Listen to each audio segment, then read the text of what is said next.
ऐसी क्या चीज़ें होनी चाहिए जिसको लेके चला जाए तो हम अपनी सेहत को बरकरार रख सकते हैं और हमारा रोज़ा बहुत अच्छे से गुजर सकता है।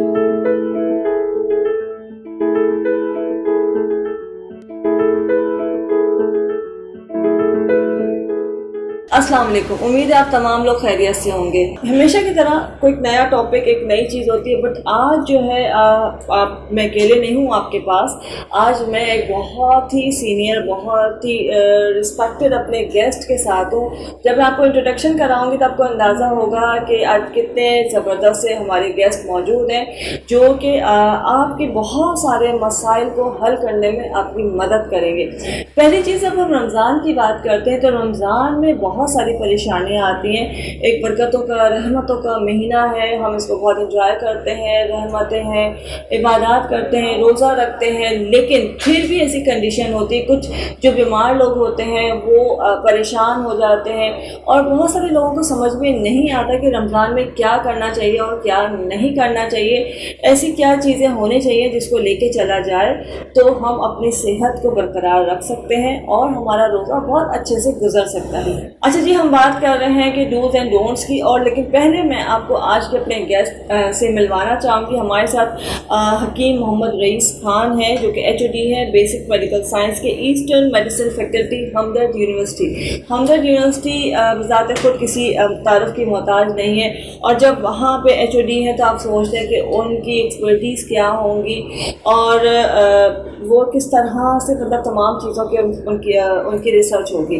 तो उनको वेलकम करते हैं। अस्सलाम वालेकुम। कैसे सर रही साहब? अल्हम्दुलिल्लाह। रमज़ान कैसा गुजारा है? रमज़ान अच्छा गुजर रहा है। पहले तो बहुत बहुत शुक्रिया कि आप इतना टाइम निकाल के आए, लेकिन जाहिर सी बात है हमारे जो फॉलोअर्स हैं, व्यूअर्स हैं, उनको बहुत सारे उनके ऐसे क्वेश्चंस होते हैं, बहुत सारी चीज़ें हम लोग कर रहे होते हैं, लेकिन जाहिर सी बात है हर आदमी की अपनी प्रैक्टिस होती है। तो वो यही था आपको बुलाने का मकसद कि आज कुछ थोड़ा सा हम डिफरेंट जो है, जैसे मैंने कहा कि रमज़ान के डूज एंड डोंट्स, और वो आप बहुत बेहतर तरीके से बता सकते हैं। माशाल्लाह आपकी इतनी रिसर्च चल रही है, तो इसके बारे में आप बताइए कि रमज़ान के हवाले से पहले आप बताइए। तो ये रमज़ान मुबारक का महीना है, अल्लाह ताला ने इंतहाई बरकतों वाला महीना है, और हमें कोशिश करनी चाहिए कि फास्टिंग के ज़रिए फास्टिंग भी करें, इबादत भी करें और अपनी बॉडी को ना एक उसके नए रिदम पे लेके जाएं। मिसाल के तौर पे कि अगर रमज़ान से पहले आपका कुछ वेट ज़्यादा था तो रमज़ान के बाद कम होना चाहिए। ओके। तो उसके लिए ना हमें इफ्तार हो या सहरी हो, उसमें हमारे मामूलात ऐसे होने चाहिए, चीज़ें वही बनानी है लेकिन थोड़ा सा उसकी सेटिंग होनी चाहिए। फिर किसी को डायबिटीज़ है, किसी को गुर्दे के प्रॉब्लम्स हैं। अब जैसे गुर्दे के मरीज हम उसको ऐसे कर लेते ना सर, इसके लाइक हम इजी कर लेते लोगों के लिए भी, ताकि उनको समझने में इजी हो। जैसे अब हमने पहले बात की कि वेट की, आपने बड़ी अच्छी बात की कि रमज़ान में जो वेट है रमज़ान के बाद वो वेट कम होना चाहिए, बट 90% वेट बढ़ जाता है, हमारे मामूलात ऐसे हैं। हाँ, तो उसके लिए आप बताइए कि क्या करना चाहिए इन शॉर्ट और क्या नहीं करना चाहिए। जैसे इफ्तार के अंदर ना हम ये कोल्ड ड्रिंक्स नहीं रखनी चाहिए। ओके। अच्छा, कोल्ड ड्रिंक्स का वैसे भी बहुत नुकसान है कि ये ऑस्टियोपोरोसिस करती हैं, हड्डियों में भुरभुरापन करती हैं, ठीक है, अब स्पेशली फीमेल्स को। तो कोल्ड ड्रिंक के बजाय हमें कुछ नेचुरल चीज़ों की तरफ देखना चाहिए। केले आए हुए, बनाना शेक बना सकते हैं, वो वेट बढ़ाएगा। ठीक है, वेट उस तरह से तो नहीं करेगा। ये जो एनर्जी ड्रिंक्स है ना, उसमें जितने चीनी का जो वो है कंटेंट इतना ज़्यादा है, मैं तो किसी ब्रांड का नाम लूँगा तो अच्छा से नहीं लगेगा, लेकिन वही उसमें वो डायबिटीज़ की तरफ ले जाते हैं ना, वो पुटअप करते हैं। अब अगर हम जैसे ये गर्मा वगैरह ले रहे हैं या इसका कोई शरबत टाइप बना रहे हैं, कोई चीज़, तो ये तो बॉडी का जो मेटाबॉलिक प्रोसेस है वो इंक्रीज कर देते हैं, तो उस तरह से हम कवर कर लेंगे चीज़ों को। ठीक है, यहाँ पर मैं आपको एक बात बताऊँ, आप कहेंगे कि जी इतना पूछ रहे हैं कि वेट तो नहीं बढ़ जाता, तो जाहिर सी बात है इस वक्त जो है मैं जितनी कुछ बातें पूछूंगी वो सर से पूछूंगी, मैं अपने तौर पे कुछ नहीं बताऊंगी, इसलिए कि होता ये है कि मैं आपको सिर्फ मैं ही बता रही होती हूँ, बट आज जो है मैं सिर्फ डिस्कस करूंगी और सर रईस जो है वो बताएंगे, ताकि आपको अंदाज़ा हो कि अगर एक बात मैं कर रही हूँ तो या जो हमारे सीनियर्स होते हैं या दूसरे एक्सपर्ट्स होते हैं उनकी भी क्या राय है, और आपको अंदाज़ा होगा कि वो तमाम चीज़ें, उनका तमाम का जो कंक्लूजन है वो एक ही है, मतलब रिजल्ट एक ही आ रहा होता है, तो इसका खास ख्याल रखना है। अच्छा, एक चीज़ अभी आपने कही, डायबिटीज़ जो होते हैं उनके लिए रमज़ान बहुत मुश्किल हो जाता है, बहुत से लोग रोज़ा नहीं रख पाते हैं। अच्छा, पहले तो ना डायबिटीज़ के पेशेंट को ना ये ध्यान बनाना पड़ेगा उसका कि डायबिटीज़ के साथ ज़िंदगी अगर गुजारनी है तो एक 3 टांगों वाले स्टूल से ना एक थ्योरी है कि अगर वो तीनों टांगे बैलेंस होंगी तो उसकी ज़िंदगी अच्छी गुजरेगी। वो 3 टांगे स्टूल की क्या है, कोई भी स्टूल जैसे ये टेबल है तो वो एक टांग तो उसका परहेज है, ठीक है, एक टांग उसकी चहलकदमी या वर्जिश है, ओके, और एक टांग जो है उसकी मेडिकेशन है। मतलब आपने परहेज करना है, आपने एक्सरसाइज एंड वॉक करनी है, एंड एक आपकी जो मेडिकेशन दवाएं हैं वो इस्तेमाल। अब रमज़ान को देखें तो आइडियल कंडीशन है, एक टांग तो आपकी बिल्कुल बैलेंस रह सकती है कि अगर आप तरावी पढ़ रहे हैं और 5 वक्त की नमाज पढ़ रहे हैं वो आपकी बिल्कुल बैलेंस है। अच्छा, मेडिकेशन के लिहाज से फास्टिंग इस तरह से आप कर रहे हैं, मेडिकेशन को अगर टाइम से सेटिंग हो जाए, आपकी जो फास्टिंग है, आपकी जो रैंडम शुगर जिस तरह से चलती है तो वो भी बैलेंस हो जाएगी। ठीक है, बस सिर्फ इफ्तार के टाइम पे परहेज रह जाता है, जो मुश्किल काम है कि बाकी सब चूंकि वो डिस्कम्पोज हो रहे होते हैं उसको भी थोड़ा सा ट्विस्ट कर सकते हैं। जैसे बेसन है, ये मतलब ये डायबिटीज के लिहाज से फायदेमंद, ये कलौंजी है, इस तरह की चीजें, पकौड़ों में कलौंजी डाल दी, ऑयल के अंदर जैतून का तेल रख लिया तो चीज भी आपने मजे भी ले लिए और डायबिटीज भी नहीं हुई। शहरी के अंदर जैसे ना आप भिंडी जो है, भिंडी और बकरे का गोश्त जो है उसके लिहाज से आप कुछ इस तरह का सालन बना लें तो वो मतलब फायदे ही हो गए।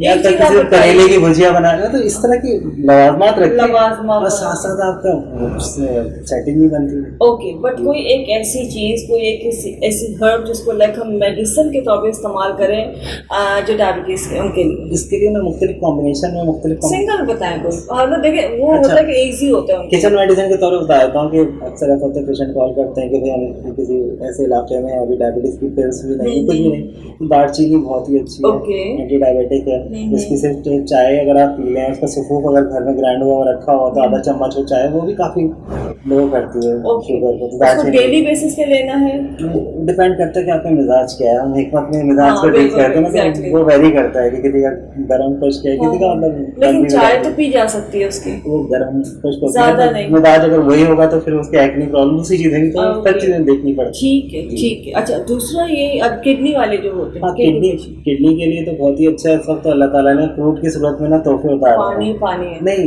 ये फ्रूट जो है जैसे ये गर्मा आया हुआ पानी खरबूजा, ये किडनी की फंक्शनिंग को बेहतरीन कर देता है। तो आप इफ्तार में एक प्लेट गर्मा भर के खा लें कुछ और चीज़ों के बजाय, तो आप किडनी को भी करेगा, लीवर को भी अच्छा करेगा, लीवर इलेक्ट्रिक है वो भी बैलेंस हो जाएंगे, तो ऑटोमेटिक एक सेटिंग है।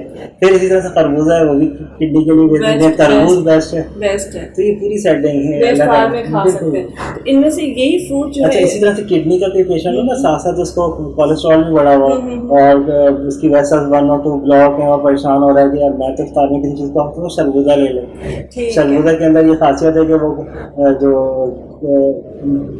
क्लॉग्ड वेसल्स हैं, बंद वेसल्स हैं, उनको खोल देता है। तो अल्लाह ताला ने सेटिंग उतारी है, शरबूजा आता है, फिर उसके बाद खरबूजा आता है। तो अल्लाह ताला का एक सिस्टम है कि अगर हम हर मौसम का फल खाएं तो हम बीमारी नहीं, लेकिन हमने वो नहीं बनाया। हम आज भी शाम को बच्चों को ना चीज़ के नाम पे पैसे दे के ना नशे चीज़ों की तरफ नहीं जा रहे हैं। लेकिन एक इम्पॉर्टेंट चीज़ और ये कि ये बताइए कि जैसे अब सहरी में फूड जो है नॉर्मली ज़्यादातर मना किया जाता है कि बहुत हैवी हो जाता है, डाइजेस्ट नहीं होता है, तो सहरी में खाना अच्छा है या इफ्तार में? इफ्तार में फ्रूट खाना बेहतर है, और सहरी के अंदर जो है हदीस मुबारका से भी साबित है कि खजूर को हिस्सा बनाना चाहिए, क्योंकि खजूर जो है 2 रोटी के बराबर ताकत होती है। एक खजूर सहरी अगर मैं कहूँ तो एक खजूर हो सकती है, इसके अलावा कच्ची लस्सी या दूध में 1 कप दूध में, तो अगर डायबिटीज नहीं तो 1 चम्मच चीनी मिलाने के बजाय आप मिला लें तो उसमें फ्रूट का एक्सट्रैक्ट आ जाएगा। तो आप 1 कप वो ले लें और 2 चपाती, और उस 2 चपाती के साथ आप या तो क्या कहते हैं, अगर